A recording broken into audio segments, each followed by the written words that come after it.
مرد ایک عورت کے لیے ایک چھتری کی مانند ہوتا ہے اور وہ اس کی عزت کا محافظ ہوتا ہے۔ وہ عورت خود پر فخر کرتی ہے جس کا مرد اس پر اعتبار کرتا ہے، اور وہ مرد بہت خوش نصیب ہوتا ہے جس کی عورت اس پر اعتبار کرتی ہے، اور وہ بد نصیب ہوتے ہیں جو اپنا اعتبار ہی ختم کروا دیتے ہیں۔ یہ پیار کے بول صرف بولنے اور دل بہلانے کے لیے نہیں ہوتے، بلکہ جب کوئی مرد کسی سے اپنی محبت کا اظہار کرتا ہے تو اس کا امتحان شروع ہو جاتا ہے۔ پھر اس کو ساری زندگی یہ ثابت بھی کرنا پڑتا ہے ہاں وہ واقعی اپنے محبوب سے محبت کرتا ہے، اس کا خیال رکھتا ہے، اس پر توجہ دیتا ہے۔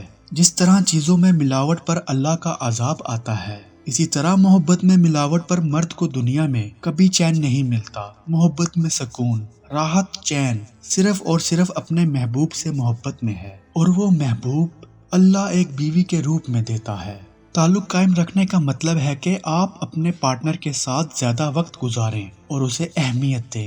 مرد اپنے جیون ساتھی کے کاموں میں اور اس کی چیزوں کی تعریف کرے، جو کامیاب تعلق کے لیے انتہائی ضروری ہے۔ تعریف کیے جانے کی وجہ سے عورت اپنے آپ کو خاص محسوس کرنے لگتی ہے۔ کسی بھی شخص کے لیے اس وقت عجیب صورتحال پیدا ہو جاتی ہے جب وہ اپنے خاندان، اپنے دوستوں اور عورت کے درمیان پھنس جاتا ہے۔ کوئی بھی شخص مشکل صورتحال میں عورت کے ساتھ کھڑا رہتا ہے، اور عورت یہ محسوس کرتی ہے کہ یہ مرد اس کی پرواہ کرتا ہے اور اس کے لیے دوسروں کے سامنے کھڑا ہو سکتا ہے۔ لیکن اگر ایسا نہ ہو تو عورت کے دل میں اس کی محبت کم ہو جاتی ہے۔ محبت تو روح اور جسم دونوں کے احساسات کا سنگم ہے۔ اگر ان میں سے ایک چیز کی بھی کمی پیشی ہو جائے تو محبت یا تو نفسانی خواہشات کے لیے رہ جاتی ہے یا ایک شاعر کا نامکمل خواب۔